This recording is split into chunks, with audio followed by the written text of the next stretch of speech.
hacer eso. Vamos a entrar en la palabra entonces esta noche. ¿Cómo se llama la serie que estoy enseñando los miércoles? No los escuché. ¿Cómo se llama? Ora. Y esta es la tercera enseñanza de esta serie. Y estamos aprendiendo acerca de algo tan importante como es la oración, ¿verdad? En el primer miércoles hablamos que la oración es una necesidad. Aprendimos esto, ¿verdad? El Señor decía que la oración es una necesidad para nosotros. También el primer miércoles aprendíamos que la oración es relación y también aprendíamos que la oración es prevención. El miércoles pasado estuvimos haciendo una revisión acerca de lo que es la oración. ¿Qué es orar? ¿Qué es la oración? La Biblia no dice una definición específica sobre lo que es la oración, pero la encontramos en todo lo ancho y largo de la Escritura. En todas partes va a encontrar usted la oración. Y algunos grandes hombres de Dios del pasado han tratado de sacar una definición de lo que es oración, y estuvimos estudiando esas definiciones el miércoles pasado. Una de las más comunes que ha llegado hasta nuestros tiempos es la definición de que la oración es hablar con Dios, ¿verdad? Agustín de Hipona, que vivió por el año 300, 200 después de Cristo, había hecho una primera definición que se parece mucho a eso. Decía él: la oración es hablar a Dios. Pero se quedó un poco corto, porque la oración no solamente es que yo le hablo a Dios, sino que la oración es que yo hablo con Dios, porque Dios también responde. ¿Alguien puede decir amén? De muchas formas: por la palabra, por eventos en nuestras vidas, a veces hasta por medio de una canción. De muchas maneras Dios está hablándonos. Así que la oración tiene que ver con esto, tiene que ver con hablar con Dios, tiene que ver con pasar tiempo con Dios, decíamos. Y también el miércoles pasado nosotros estábamos repasando que la intención mía en este estudio de la oración no es tanto definir, por lo menos en estas dos enseñanzas del miércoles pasado y hoy, mi intención no es tanto sacar una definición teórica de la oración, sino más bien observar qué es lo que la oración hace. ¿Qué es lo que la oración provoca en aquel que ora? Y entonces el miércoles pasado aprendíamos que la oración es transformación. Amén. Diga conmigo: la oración es transformación. Y hay dos tipos de transformaciones que suceden cuando oramos. La primera de ellas es la transformación personal. Esa es la primera. No puede haber transformación de circunstancias si primero Dios no transforma nuestros corazones. Amén. Y cuando oramos, si es que realmente estamos orando, porque decimos que orar es pasar tiempo con Dios, decimos que orar es hablar con Dios, si realmente eso es lo que estamos haciendo, es inevitable que haya transformación. Jesús le enseñó a los discípulos a orar, y encontramos el curso de oración en Mateo 6. Jesús comenzó a enseñarles a ellos todo lo que tiene que ver con la oración. Lástima que la iglesia tradicionalmente tomó eso como una oración repetitiva y se perdió por muchos siglos realmente la riqueza que hay en aquellas palabras que Jesús le enseñó a los discípulos. Y entonces nosotros estamos aquí hoy, 2000 años después, entendiendo lo que el Señor dice a través de ese curso de oración que le dio a los discípulos. Y comenzó el Señor a hablar acerca de las cosas que la oración contiene. Amén. Y yo esta noche quiero continuar, porque el miércoles pasado me quedé a mitad del mensaje. No pude ni llegar a la mitad llegué prácticamente, estudiando ese curso de oración de Mateo 6. Porque cuando uno lo lee y lo va viendo detalladamente, frase por frase, nos vamos a dar cuenta nosotros que lo que el Señor está diciendo es, hablándonos, enseñándonos que la oración tiene que ver con transformación. Hay cambios que van a suceder cuando estamos orando, porque el Señor va a ir tratando diferentes áreas con nosotros mientras nosotros oramos. Y entonces en Mateo 6 el Señor comienza a decirle a los discípulos: lo primero que Dios va a tratar con nosotros en la oración es la hipocresía. Y dígame usted si no es cierto que cuando usted anda peleado con alguien y va a orar, lo primero que se le viene a la mente cuando comienza a orar es el pleito que tuvo. ¿Sí o no? Dios va a tratar la hipocresía. Con el hermano que nos peleamos: hermanito lindo, qué lindo verte. Pero por dentro, ay, como quisiera cuando venimos a la oración no podemos hacer eso, porque en cuanto nomás doblamos rodillas, el Señor nos muestra, el Espíritu Santo nos muestra y dice: estás peleado con fulanito. ¿Y cómo estorba eso para orar? ¿A cuánto les ha pasado, hermano? A mí me ha pasado. Entonces Dios trata primero la hipocresía y dice, el Señor dice en Mateo 6, dice: cuando oren no sean como los hipócritas, que aman el orar en pie en las esquinas para ser visto de los hombres. Lo segundo que aprendíamos que el Señor va a tratar con nosotros es el orgullo, porque dice: no sean como los gentiles, que creen que por su palabrerío serán escuchados. Aquellos buscaban las palabras más incómodas, las palabras más difíciles para orar. Ese tipo de gente que usa esas palabras así, lo hacen para ser oídos. Es parte del orgullo que sienten al estar haciendo esto. Eso no sirve en la oración. Después el Señor le dice a los discípulos, comienza a enseñarles: les voy a enseñar cómo orar. Ustedes pues van a orar de esta forma. Y dice: Padre nuestro. Y lo primero que aprendemos ahí es que la oración tiene que ver con relación. Y son dos relaciones. Una con el Padre, porque dice Padre, se presenta como hijo. Ustedes van a orar así, dijo el Señor. Cuando ustedes vayan a orar, entiendan que la oración tiene que ver con una relación entre papá y sus hijos. Por eso la primera palabra de la oración modelo es Padre. Pero la segunda palabra es nuestro. O sea, la primera tiene que ver la relación con Él, la segunda tiene que ver con la relación con nuestros hermanos. Si tú no estás en buena relación con tus hermanos, tu oración no va a ser escuchada. Por mucho que ore con palabreríos como los gentiles, no será escuchado. Amén. Lo otro que el Señor va a tratar, lo tercero que el Señor va a tratar, lo cuarto más bien que va a tratar Él con nosotros, es una revelación personal de su santidad. Porque después te dice, ¿qué dice? Padre nuestro que estás en los cielos, santificado sea tu nombre. Cuando uno realmente está orando y está teniendo tiempo con Dios, uno va teniendo una revelación personal. Una revelación personal no es una revelación diferente, no lo confunda, ¿ok? No estoy diciendo que usted va a tener una revelación, yo voy a tener otra y el otro otra. No, es la misma revelación, nada más que se vuelve personal. Le voy a explicar qué significa esto en términos más sencillos y comunes. Es como cuando a un niño uno le dice: bájate de ahí que te vas a golpear y te va a doler. Y por mucho que le diga, el niño no aprende hasta que se golpea y con su dolor aprende qué significa lo que le estaban diciendo. Se volvió una revelación muy personal. ¿Me explico? Entonces yo puedo venir a contarles a ustedes que Dios en la oración, cuando yo tengo tiempo con Él, qué lindo es hermoso pasar tiempo con el Padre y qué maravilloso. Pero por mucho que yo se lo describa, hasta que usted tenga una revelación personal de eso, no va a disfrutarlo. ¿Me explico? Es lo mismo pasa con la santidad. El Señor dice: sean santos porque yo soy santo. Cuando usted está orando, el Señor va a tratar con tu santidad, va a tratar con las impurezas de nuestro corazón y va a revelarnos su santidad para que entendamos con quién estamos tratando. Y no solo eso, sino también para que entendamos que el deseo de Él es que también nosotros caminemos en santidad. Sean santos como yo soy santo. Lo quinto sería, ¿verdad? Lo que sigue, dice: santificado sea tu nombre. Después dice: venga a nosotros tu reino, o venga tu reino. En la oración, Dios también va a enseñarnos acerca de su autoridad. Reino es gobierno, reino es autoridad, reino es también provisión. En la oración, cuando realmente estamos orando, Dios va a mostrarnos a nosotros su autoridad y va a mostrarnos su cuidado a favor nuestro y va a mostrarnos su protección a favor nuestro. La oración es más que pedir, hermanos. Hemos estado equivocados pensando que orar es pedir con una lista interminable de cosas. No, Dios primero tiene que transformar nuestros corazones para después transformar nuestras circunstancias. Amén.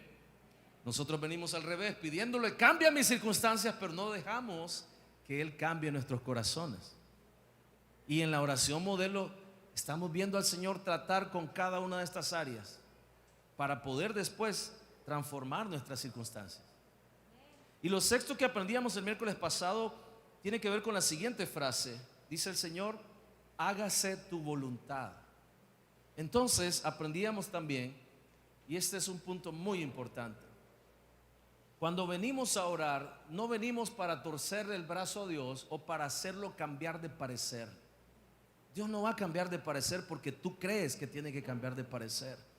Dios no va a permitir que nadie le tuerce el brazo. ¿Cómo? Si Él es Dios, entonces dejaría de ser Dios.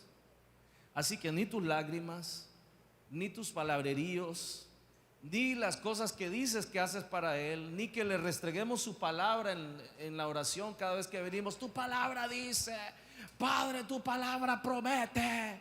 No, no es así. La oración no es para que nosotros vengamos a presentarle a Dios todos los argumentos por los cuales Él tiene que hacer lo que le estoy pidiendo que haga, como yo le pido que lo haga.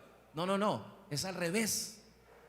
La oración es para que tu voluntad se afine con su voluntad y entonces puedas entender lo que Dios quiere que hagas, para que después Él haga lo que tú no puedes hacer. Entonces, hágase tu voluntad, es afino mi voluntad. Y muchas veces no sabemos qué pedir. La escritura misma dice en Hechos, en Romanos 8, que no sabemos qué pedir como conviene, dice. Yo no sé a veces cómo pedirle a Dios, pero cuando yo entro a pedirle, comienzo a pedirle según lo que yo creo equivocadamente, pero en el proceso en el que yo estoy orando y estoy teniendo tiempo con Él, entonces Él comienza a mostrarme cómo es que tengo que orar, cómo es que tengo que pedir, y me comienza a mostrar cuál es su voluntad. No me diga que no le ha pasado que a veces usted se pone a orar en una dirección, pero incluso antes de comenzar a orar en esa dirección, usted sabe que eso no es realmente lo que Dios quiere que usted pida. A mí me ha pasado. Y usted en el fondo de su corazón sabe que es exactamente lo que Dios quiere que usted pida, pero no lo pide porque a usted no le parece. No es lo que usted quiere que pase. Pero usted sabe, porque el Espíritu Santo te hace entender, te hace sentir que lo que le estás pidiendo a Dios no es lo que tienes que pedir. A mí me ha pasado. En otras ocasiones definitivamente no sé qué pedir. Y simplemente me pongo de rodillas y le digo, Señor, háblame. ¿Qué es lo que tengo que hacer? Decime y lo voy a hacer. En algunas ocasiones le he dicho, háblame claro, Señor, porque a veces yo soy un poco difícil de entender. Entonces dame una señal. Como dijo Gedeón, ¿verdad? Gedeón pidió señales. Dios no se molesta con aquellos que piden señal, no por incredulidad, sino porque quieren obedecer, y se las da. Pida señal al Señor. Si tiene intención de obedecer, pida señal y Dios se las va a dar. Se las va a dar, porque aquel que quiere obedecer agrada a Dios. Entonces Dios sabe que tu corazón está por obedecer. Te va a dar las señales que le pides, y de esa manera vamos entendiendo un poco mejor su voluntad. Amén. Vamos a continuar hoy, sí, con esa oración modelo, con ese curso de oración, porque nos quedamos ahí en la frase hágase tu voluntad. La oración es transformación. ¿Cuál es la siguiente frase que encontramos nosotros en la oración modelo? La siguiente frase tiene que ver con esto. Dice el verso 11 de Mateo 6. ¿Lo leemos ahí? Mateo 6:11 dice: el pan nuestro de cada día, dánoslo hoy. Ponga atención que el Señor Jesús nos enseña a orar para pedir el pan nuestro de cada día. No dice, Señor, mándame la quincena, sino dice el pan nuestro de cada día. ¿Y sabe lo que hay detrás de esto? En realidad lo que el Señor va a tratar con nosotros en la oración tiene que ver con nuestra confianza en Él. Que aprendamos a depender de Él, que aprendamos a esperar en Él, que aprendamos a contentarnos con aquello que Él nos está dando, porque lo que nos está dando es lo que estamos necesitando.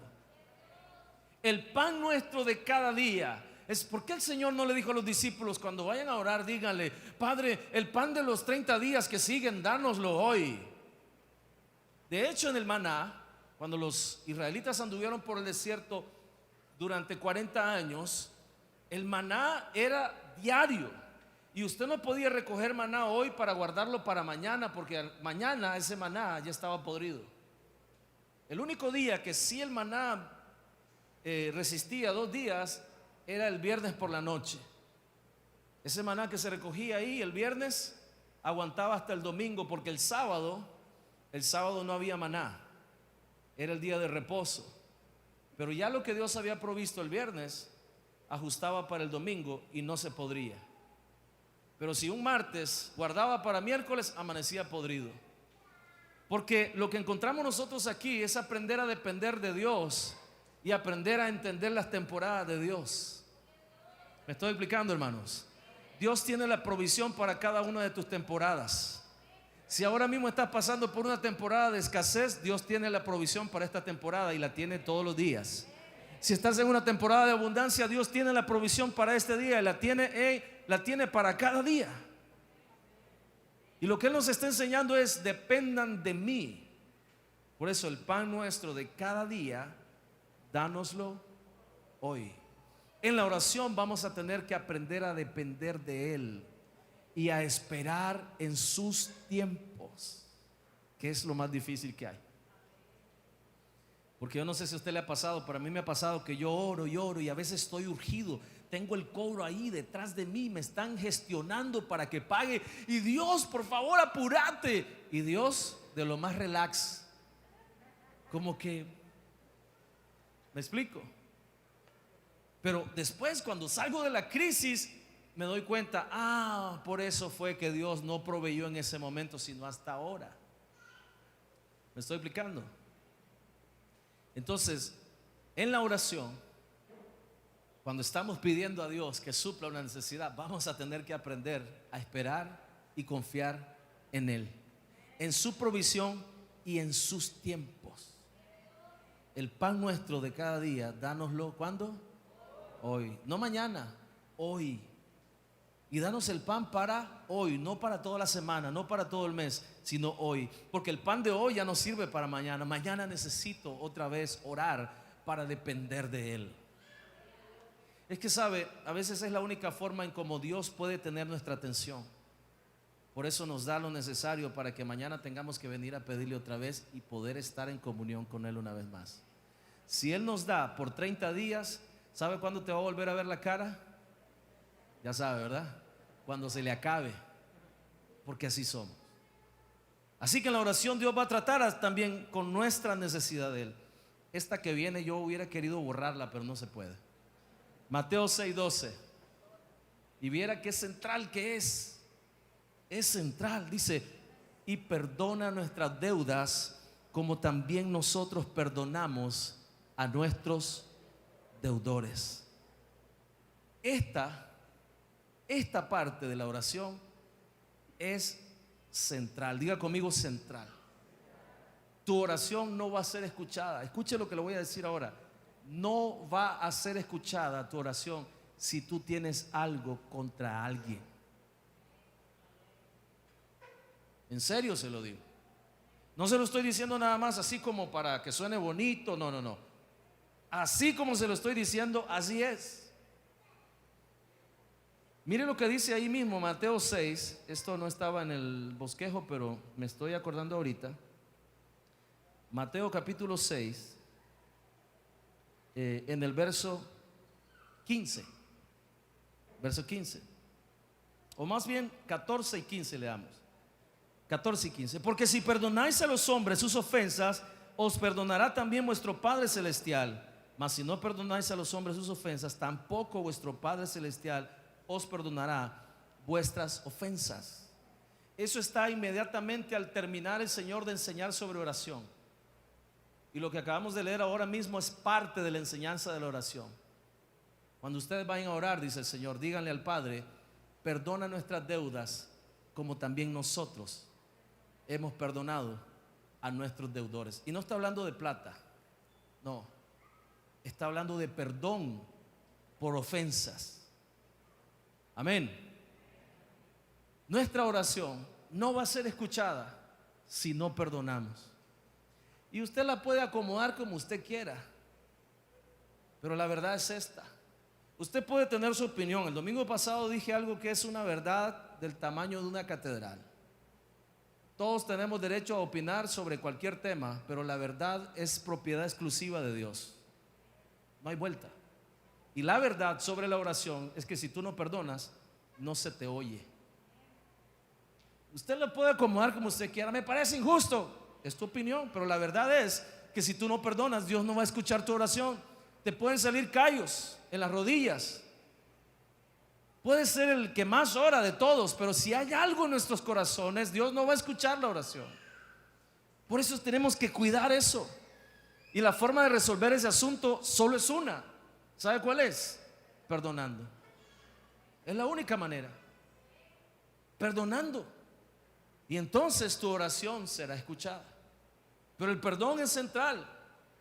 Si queremos aprender a orar, tenemos que aprender primero a perdonar para después aprender a orar.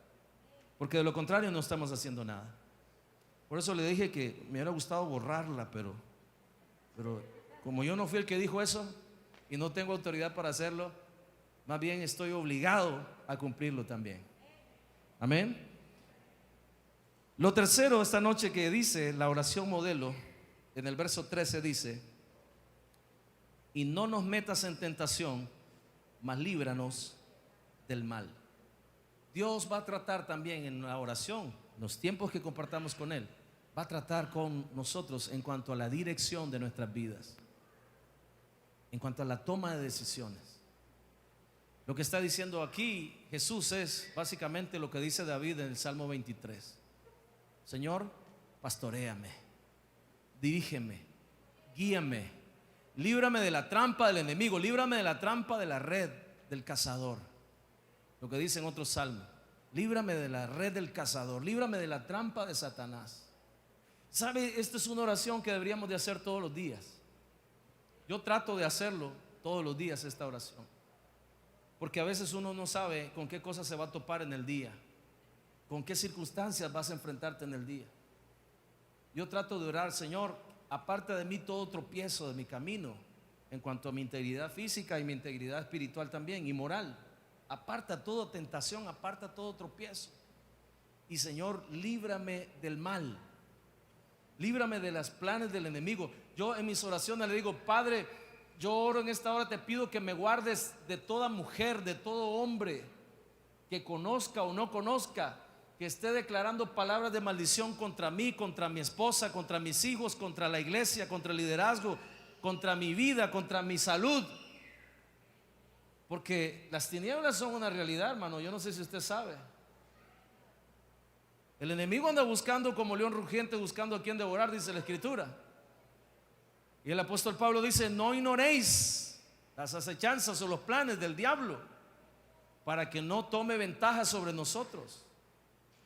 ¿Me estoy explicando? A veces salimos tan confiados a la calle. No, hermano, usted ore. El Señor nos enseñó a orar, a pedirle al Padre anticipadamente. Dice: no nos metas en tentación, no permitas que caigamos, que entremos en tentación. Y además de eso, Señor, líbranos del mal. En otras palabras, no permitas que mi carácter se vea comprometido en una situación inmoral. No me dejes caer en tentación, no me dejes entrar en tentación, Señor. Aparta de mis ojos la tentación, cualquiera que sea su debilidad. Ore anticipadamente, no ore hasta que apareció la mujer esa en el camino. Ya muy tarde, hermano, ya muy tarde. Es antes de salir de su casa: Padre, en el nombre de Jesús, todas esas demonias, échalas fuera de mi camino. Hazme como un caballo cochero de Granada, que no pueda ver para ningún lado que no sea mi esposa. Amén. Apaga todo fuego en mi corazón que no sea para mí. Yo no sé cómo pueda orar usted, pero ore. Amén. Yo conocí a alguien que cuando se despedía de su esposa, se bajaba y comenzaba a orar por ella. Ponía manos en la cabeza, en los ojos y por todo el cuerpo, y decía: Padre, protégeme, la guárdame, que no mire a nadie más que a mí. Anticipadamente, no hasta que ya estamos en el problema. Jesús nos está enseñando a pedir de esa forma. Se líbranos del mal, no nos dejes caer en tentación y líbranos del mal. Y lo último que la oración modelo nos enseña, dice el verso 13: porque tuyo es el reino, el poder y la gloria por todos los siglos. Amén. La oración es adoración. Amén. La oración no es pedir solamente. La oración es adorar, es disfrutar, es entender su grandeza, maravillarnos de su grandeza y maravillarnos de que en esa grandeza que Él tiene nos pone atención, nos recibe y está interesado en nosotros. Esa es la oración. Entonces, cuando usted pasa por todas esas etapas en su oración, no es que va a pasar que, a ver, ¿en qué etapa estoy ahorita? Estoy en la etapa del perdón, o estoy en la etapa. No, eso va a suceder de manera espontánea, porque la oración es un ejercicio espontáneo, no puede ser mecanizado. Cometemos el error nosotros de querer experimentar cada vez que oramos las mismas cosas, cuando Dios quiere cada vez que oramos. O usted tiene las mismas conversaciones todas las veces que se encuentra con sus amigos, hablan del mismo tema y dicen las mismas palabras. No, ¿verdad? Van al mismo café, se toman el mismo café y toman el mismo postre. No, cada vez que vamos a tener una reunión con un amigo, buscamos lugares distintos, porque lo que andamos buscando es ir atesorando experiencias que van enriqueciendo nuestra relación con esa persona. Es lo mismo con Dios. Él, cada vez que vamos a orar, Él quiere tener con nosotros una experiencia o más bien que nosotros tengamos una experiencia diferente y que conozcamos cada una de esas áreas de Él en nuestra relación con Él y que seamos enriquecidos y crezcamos. La oración es aburrida solo cuando uno no entiende que tiene que ver con todas estas cosas. Imagínense, en el primer culto de la primera charla de esta parte vimos 6. Ahorita acabamos de estudiar 4 más, son 10 cosas, 10 por lo menos que el Señor menciona en Mateo 6 acerca de lo que pasa cuando estamos orando. No solo es pedir, bendíceme, sáname, ábreme un trabajo, Señor. Eso es parte de la oración. Y hay varias formas de orar. Una de ellas es esa, la oración de petición. Pero hay otras maneras más para orar que también son parte de esta herramienta tan poderosa que el Señor nos ha dado para poder comunicarnos con Él. Amén. Y quiero terminar con esto, porque esto es sumamente importante. La oración va a revelarnos a nosotros nuestra condición. Va a revelarnos nuestra condición. O más bien se trata de reconocer nuestra condición. Y para eso quiero que me acompañe a Lucas capítulo 18. En unos minutos vamos a estar orando, porque los miércoles en Oasis de Amor oramos todos juntos. Amén. Y oramos a un Dios que oye, oramos a un Dios que responde. ¿Alguien está de acuerdo con eso? Dice Mateo capítulo 18. Jesús está hablando sobre 2 hombres que llegaron a orar. Y dice que el primero de ellos era un publicano, o un fariseo más bien. Y luego aparece un publicano. Y mira la actitud de estos 2 hombres, la diferencia que hay entre ellos. Dice el verso 13, lea el verso 13 conmigo. Mas el publicano, estando lejos, no quería ni aún alzar los ojos al cielo, sino que se golpeaba el pecho diciendo: Dios, sé propicio a mí, pecador. Mire cómo las religiones tergiversan y destruyen la riqueza de la Escritura, porque de todo lo que dice ese hombre ahí, lo único que se nos quedó fue: por mi culpa, por mi culpa, por mi gran culpa. Y después salimos a hacer lo mismo, por lo cual nos estábamos golpeando el pecho sin ningún remordimiento. No sirve, no sirve. Jesús pone por ejemplo a este publicano, quien en la sociedad judía en ese momento era alguien despreciable, porque cobraba impuestos a favor de los invasores romanos. Un publicano era alguien despreciable para los judíos. Era un judío que se había vuelto contra el pueblo judío y se estaba enriqueciendo por favores a los enemigos del pueblo judío. Y ese hombre en esa condición entra al templo. Ni siquiera se quiso acercar mucho, porque él sabía su condición. Y decía: Dios, no soy digno de acercarme. Nos quedamos solamente con el golpe en el pecho, en lugar de ver el corazón de ese hombre. Porque lo que este hombre lo primero que hace es que reconoce que no merece estar ahí. Si nosotros entendiéramos nuestra condición, valoraríamos más la oración. ¿Sabe por qué?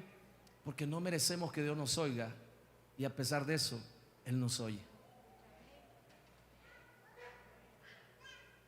Valoraríamos más la oración cuando tengamos realmente clara la idea de que en realidad no merecemos ni siquiera el derecho de orar.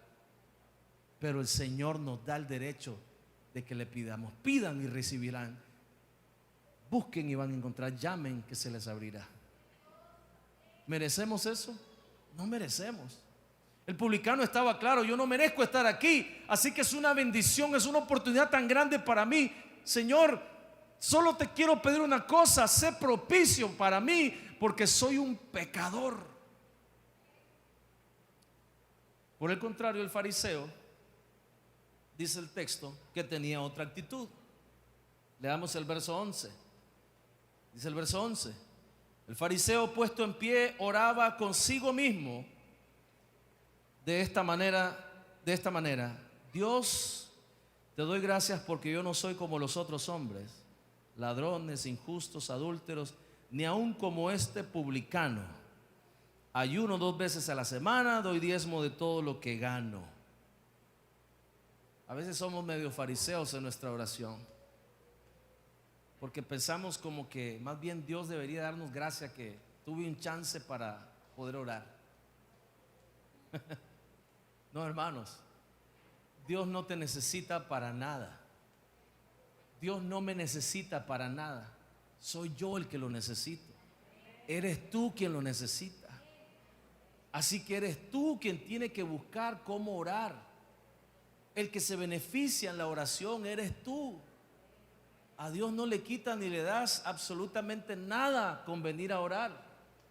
Eres tú y soy yo quien necesito disciplinarme para orar. Levantarme temprano en la mañana, hacer los sacrificios que sean para poderte apartar ese tiempo para orar. Porque si yo me doy cuenta que soy como el publicano, que no merezco y que necesito tanto, voy a hacer lo que sea para poder conseguirlo. Y en realidad el Señor la puso tan fácil porque no necesitamos hacer demasiado. Solamente doblar tus rodillas, cerrar tus ojos y orar con fe, y en ese mismo instante estás en su presencia. Así de fácil, así de sencillo está Dios al alcance de todo aquel que clame. Él está atento su oído a los que claman a Él con fe. El problema es que nosotros solamente solemos hacer eso hasta que ya estamos metidos en el problema. Una de las cosas que te enseñé en la primera clase de esta serie, la primera charla, es que la oración es preventiva. Debemos de anticiparnos orando. ¿Tienes salud? ¿Tienes finanzas? ¿Estás bien en tu casa? No dejes de orar. Sigue orando. Cubre a tu familia en oración. Adelántate, porque el enemigo anda buscando cómo destruirte. Ya ve que Jesús lo dice: no nos metas en tentación, mas líbranos del mal. Anticipadamente. No orar hasta que estoy con el agua hasta el cuello. No, comenzar a orar ya, desde ahora mismo. Por eso es que aquí en Oasis esta noche vamos a orar.